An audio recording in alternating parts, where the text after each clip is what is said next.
What is up, everyone? This is Sara G, and it is GenZ-Gabz. Let's get into it.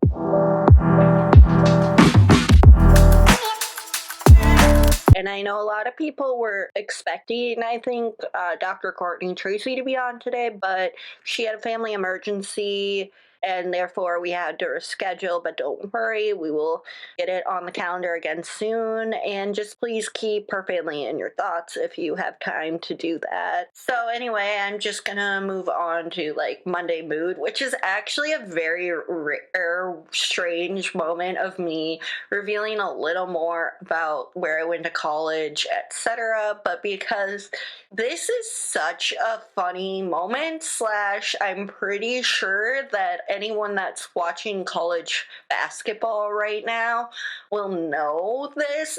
Anyway, I went to University of Iowa. I think I've mentioned it a few times, but the coach's son, everyone pretty much knows. And here's the thing, with the McCafferty family, I'm just gonna say it there, you know pretty quickly who of the parents are more likely going to call him out, their specific child. So as many of you know, two of their sons play on the basketball team, and as many people know, the mom is a state native to where I'm from, and I used to work concessions as well, but my little brother played against the team of Patrick McCafferty when they were juniors. Point was that I have actually met his mom, and believe me, this is beyond true. She is the type of mom that will call you out on anything. So I know I should just get to the point already, but now that you have a little background, you can see where this is gonna go a little bit more. So with the Monday mood, I actually found out that it was for coaches for cancer, and as I mentioned, I did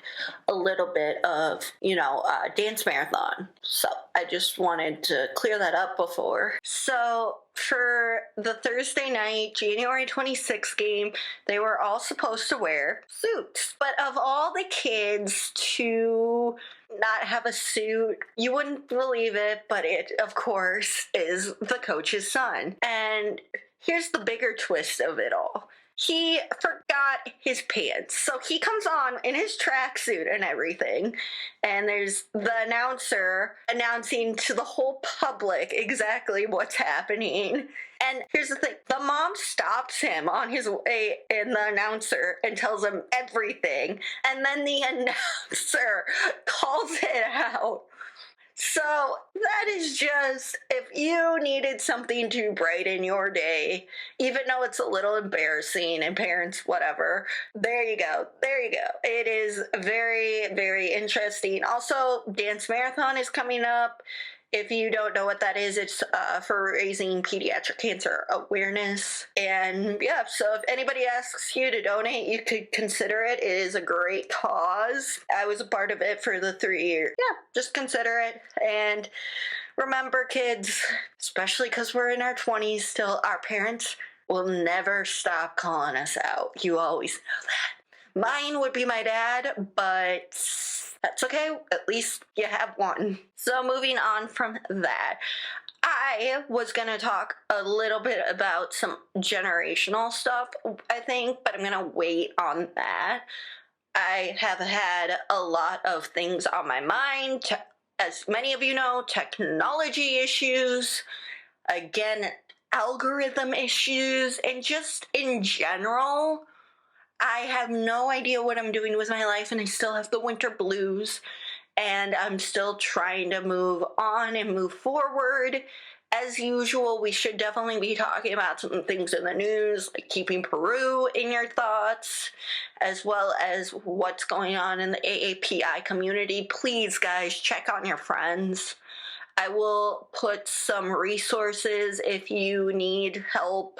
It is not okay. There's a lot going on, and just remember, if you want to hear more from a creator, Brooke Alex was episode 2, and we talked about, her growing up in a society as a Asian kid, as well as I'm Sorry Tokyo, and just all the things going on. Another good example, if you want to just see more and see more awareness being created around, again, Grey's Anatomy. I know I talk a lot about it. Hey, it's a Thursday night and I'm still waiting for Grey's to come back. But they did an phenomenal episode last year, like I said, about, who they are, how to be seen, etc. So I think that those are some good resources, as well as just listening to creators that talk about it.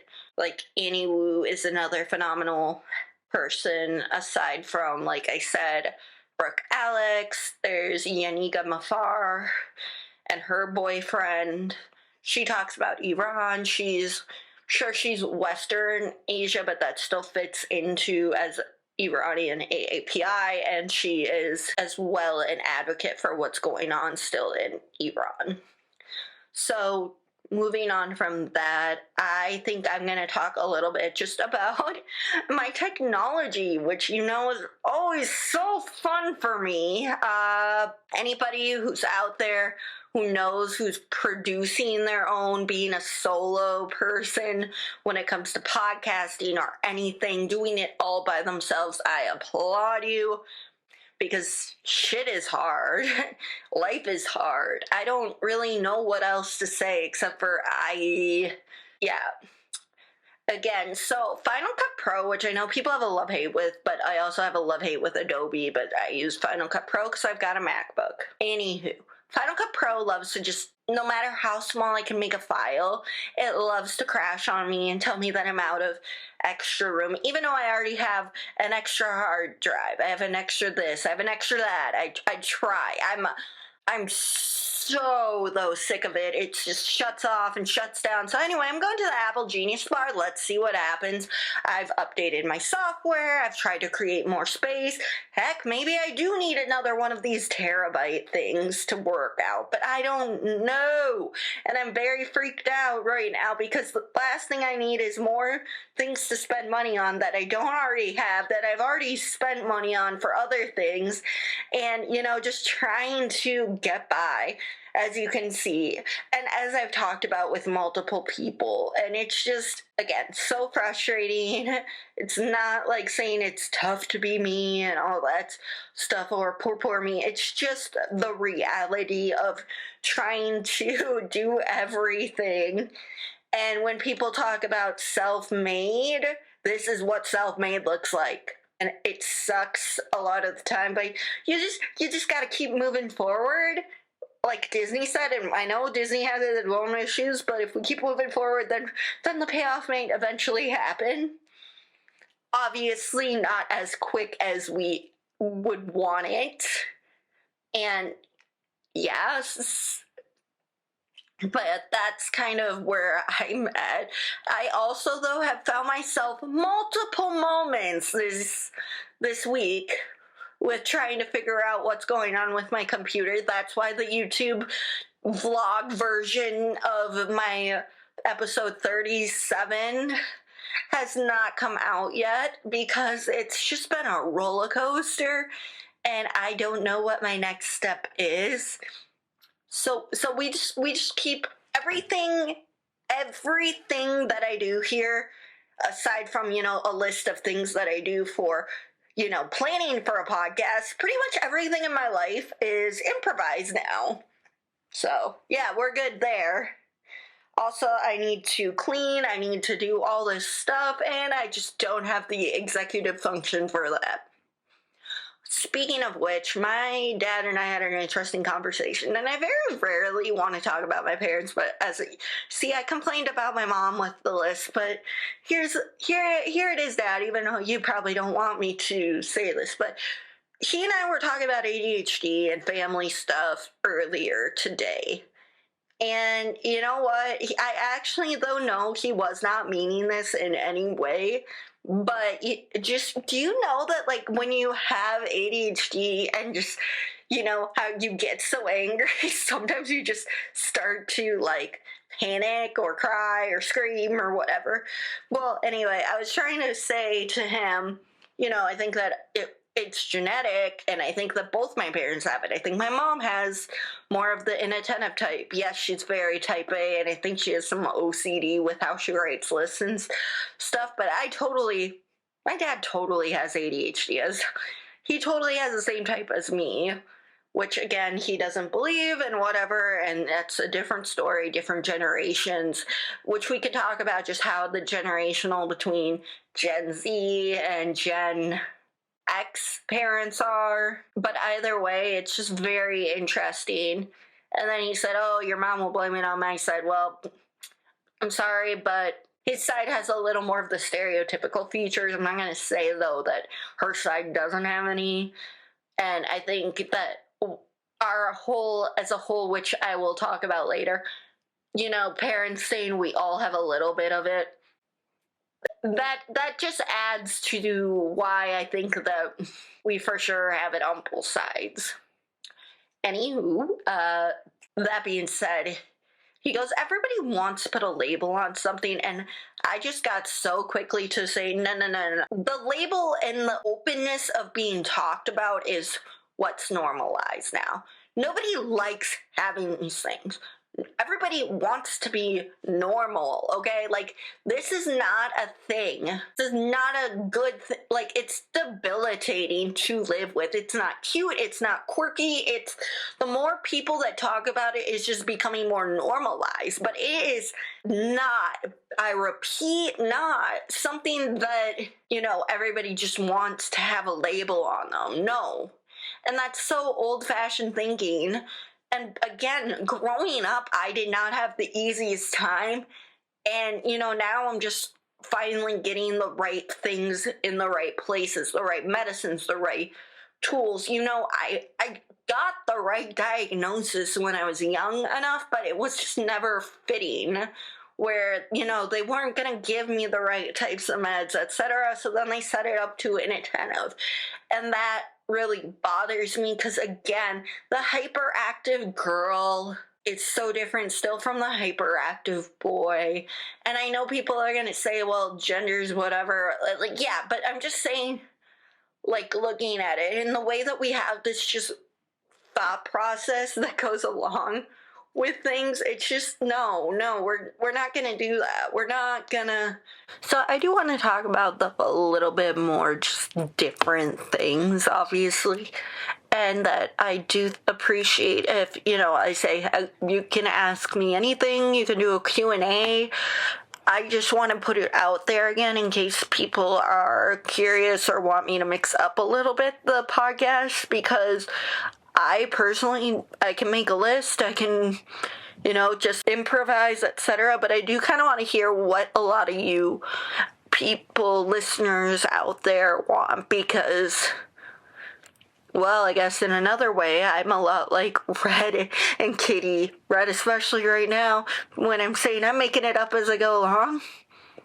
I mean, I'm not half dumbass, but I'm pretty sure to him I'd still be at least half, I don't know. But knowing his development, I just really wanted to state again that I have rewatched it multiple times. I'm very happy with the growth and the development. Again, wish that there were more episodes, because I really can't wait another 1.5 to 2 years to do all of this. So yeah, but again, life advice comes a lot from Red Foreman, and you don't even realize it. Like, sure, you probably don't always want a swift kick in the ass, but the point is that it's his way of saying, please just stop messing around. Like, you're better than this. That's, yeah, I'm gonna translate some of his best saying, dumbass, you are smarter than this.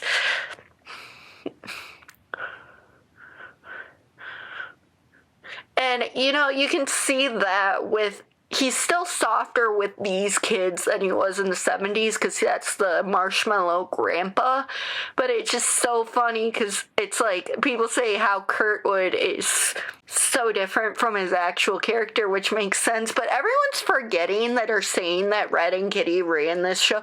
Have you seen the original one? They carried that show as well, too. It was a really good ensemble. It's stability that these kids might have needed at their house. That's why the basement is the safe space for Leia, too, because I mean, Red and Kitty are the most stable people out there. Also, I do think here, I might have not mentioned this, but here are some options, whether or not it works out, but if they were going to recast Hyde, David Diggs, Childish Gambino, you know, those are good options. I know that some people might say even like a lesser known, etc. But I just wanted to say that those two came to mind as potential, especially David Diggs. Here's why. He has that, like, I mean, yes, he plays some quirky people, but he has enough of that energy, that hippy-dippy energy. Like, you guys saw him on Blackish. He could pull it off. He could pull off Hyde, I think, whether or not other people see it. I mean, tell me if I'm wrong in the comments. I mean, yeah, but that's been weighing heavily on me since last week. I was like, yo, I need to think about this, because I don't really know what way it's gonna go. But yeah, I just thought, hey, let's take a crack at this. Now, I don't know much more than that. Honestly, I can't say because I'm not really in casting. I'm just trying to, again, figure out this whole world of creator acting stuff, etc. But I do know one thing, no matter what, and I've said this, but my grandpa passed away in 2021. I've noticed a lot of people have lost some of their loved ones, and I'm thinking of the Iggy boys right now and their family. I personally actually know Bryce more from Lopez versus Lopez, and honestly, I think, again, when you watch, though, I caught up and hearing more about the family story. And doctors have said this on TikTok, we need to do better screening for Latinos, Hispanic Americans especially, but like, you don't realize how much more likely they are to get cancer. And I didn't realize this until, again, I follow Babies After 35, Jen Gunther, and Jen Lincoln, all of those amazing obstetrics doctors, and they're always spitting out facts. If you don't follow them already, go for it. But all of them have continuously said the same thing about cervical cancer, endometrial cancer, etc., and just how much more likely. And I think that we need to take a step back and realize that also, yes, colon cancer can start way earlier. And a weird thing about me and my family is that we are a little more predisposed to it. And I think it's also a Central and Eastern European thing that they're more on to. And I'm German partially on my mom's side, but I'm also French, like I've mentioned. But the whole thing is that my mom got the luxury, as some people would say, to be starting to get screened in her 40s. Now, I'm not saying that it should be earlier, later, but the fact of the matter is, though, we've been through this also with Chadwick Boseman, and that I think it just is very telling where it's setting. And a lot of people know this also. I'm Irish. I'm Irish on my dad's side, mostly, and I have had stomach problems, and they've even suggested some of those kind of testings. Like, they don't consider that, and I see the luxury and privilege that I have. Sure, I still need to fight for answers, and people don't listen to me because, again, being a woman, but I also a woman in society, but I'm also thinking about this in a whole different, like, I again understand my privilege, how I get more taken seriously still, because I'm a straight, white, cisgendered female. I mean, yes, we could go into all the other ways that I'm screwed, because I'm dyslexic, I have ADHD, I'm blind in one eye, like, again, I could list all the reasons why life, but I will never face that kind of feeling. And also because I have a family that's willing to advocate for me and go to appointments to just emphasize to get my care that I need, which it shouldn't be that hard. But that's the difference between me and a marginalized group, which I know, I understand. I probably do not always, and still don't always, have the best language. I've been learning that. Also at work, I've messed up a few times, and I deeply apologize if nobody's corrected me and yet I still somehow said it wrong. Whether that be, just in general, please let me know. I'm only stating that is just because even though I do wind up apologizing a lot, and I do want people to understand my neurodivergence, which a lot of people do, I also do know that I don't like screwing up, which again is something that we'll talk about later with Dr. Courtney Tracy. And yeah, I just wanted to touch on a few of those things before I sign off, because I think it's very important and very telling where we're going with this. And for all those people that a separate thing have been saying, like, the shows have become too woke, shows have become too much about real life. Hello, that's what it is. And, yeah, sure, Lopez versus Lopez is somewhat of a loosely based off of the life of Mayan and George, but that's okay. And they talk about mental health, like I mentioned earlier, and how parents in society, and again, I always say, but this is true too, like how there's similarities in Hispanic and Latino Americans and Irish Americans. We have a lot of our food sucks compared to yours. Like, let's just go there. We don't have the spices or any sort of flavor. Like, we are the flavorless cousins, as I joke. But the point is, though, that still I wanted to touch on some of those things before we wrap this up, because I think it's important to just understand the different levels and the different disparities, etc., but also just to understand the different generational aspects that happen, like, again, even between that 90s show and that 70s show, and just even to see where people go, the trope of the grandpa becoming softer than he was with his kids. And, as I mentioned, my grandpa, like, he passed away in 2021, and just some things that have helped me is weirdly looking at his collection of old stuff that he had along the way, which I know people are gonna look at me like, what do you mean by... Well, I mean by the fact of the matter is, like I mentioned earlier, he was half German, half French, and boy, did that guy he had a flask from, like, his grandparents. I'm surprised it wasn't filled with whiskey, honestly. But they had that stuff, or, rum, or not rum, sorry, I'm thinking whiskey or vodka, to help with the cold. They had, like, their raccoon type hats, because it's so cold. And every time that I see old pictures of it, it was like the big face, the big, long Roman nose. Like, they looked around and they never smiled because that was the point. And I'm just thinking, wow, I became this loud, expressive person. I don't know if that's because of the Irish and we're just passionate, I guess, even though we're also not, I don't know, dramatic. I couldn't tell you. But the differences are profound between my dad's side and my mom's side. My mom's side, again, are farmers. But I just wanted to say that you see that, and then you watch that 70s show and you see the little bits that Red talks about his life, and then you see the little bits about him not being as warm and cuddly with his kid, especially Eric. But he never hated Eric. He always loved and respected Eric, especially when Eric had the Foreman rage with the Packers and the Bears, and he said something like, "Where'd you learn to fight like that, Spider-Man?" He's like, "I wish I didn't ask." I mean, the irony was, the joke was he left to play Venom or something in Spider-Man 3.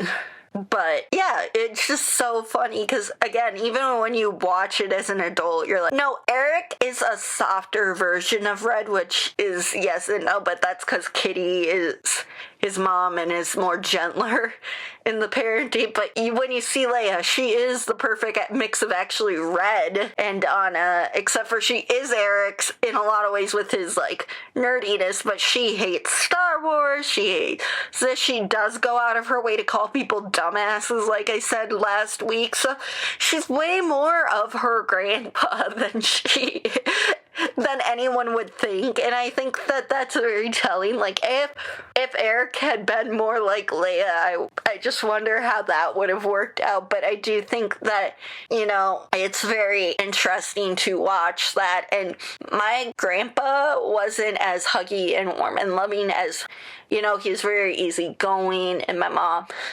said, though, just he was less touchy-feely than when he was a grandpa. So I see that going on through, and the differences, too, was like, in that era, you had to be a man or whatever. So it's just, those are the things that I hope I can touch on a little bit more when we do our interview coming up, as well as just some other insights that I see. And to complete this podcast, which it will probably be a little bit on the shorter end because I just feel like that's the direction that we're going in today, which is totally fine. The TikTok algorithm, which I know I complain about a lot of the time, but I was talking to another micro creator and we both are agreeing. Instagram, you can never grow on. Instagram is the hardest to grow on unless you have connections. And then, you have other people talking about how to grow your platform. Here, buy my course, or here, just follow these simple steps. Excuse me. I do all this stuff and it's still, and I know that there's no magic formula, but that's again where, people are led to believe or brainwashed into thinking that all this is going to happen miraculously, instantly, you name it. And at the end of the day, nothing, again, happens in an instant. I talked about this last week, but even then, like, Laura High, I constantly mention her, but who I had on a few weeks ago, but she's now in DC and she is killing it. She is dressing up like a sperm and she is running around DC.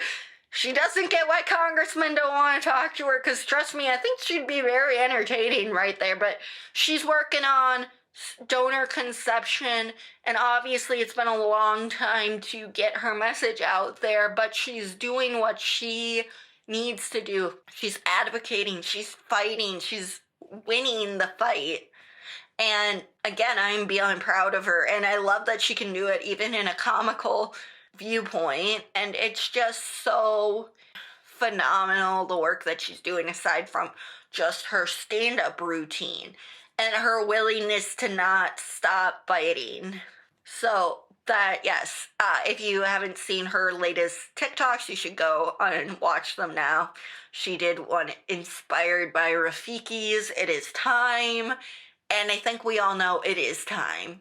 It is about damn time, because I wouldn't have known as much as I did from her, and the fact of the matter is, with all the stuff that's going on, yeah, we definitely need more people like her, and more adoptee voices. All of them need to be, like, we need to still be letting them speak their mind and going head to head, because they are truly changing, making the changes that need to be changed.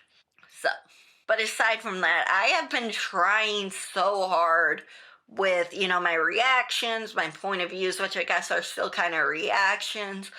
And you know what? I've been getting so much hate lately that I've been just starting to question how much I should be doing this, because it's like, I can go live, I can do all the stuff that these people have told me to do to try to, do battles, do this, do that, do, beg people to send gifts, which, why the hell should I do that? I don't want to beg people for money. Like, I'm just glad that they come on my live. Follow, like, subscribe, all those buzzwords that, quite frankly, I don't really know what the point at the end of the day is with that, because, you can do all of that and still wind up where you're at, and you really don't know what's your next step.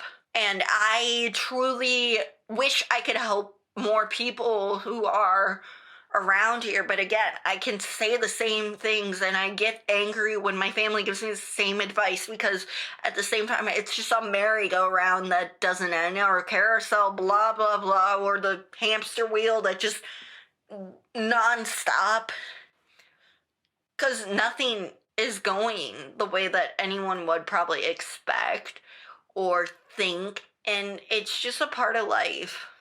And that's that. So if you're someone in my position, just know that at least we're all collectively feeling the same way. Like, we will say that we want, like, we're just trying to figure out what the algorithm wants or how to grow here and there. But unless we're friends with big names and flash it off and show it off, I don't think it's really going to go much more our way. So yeah, obviously I can't answer much more than that, except for also, though, if anybody ever has any more to say about my caterpillar brows, there's a good chance that you guys don't have eyebrows, and that's why you're making fun of me.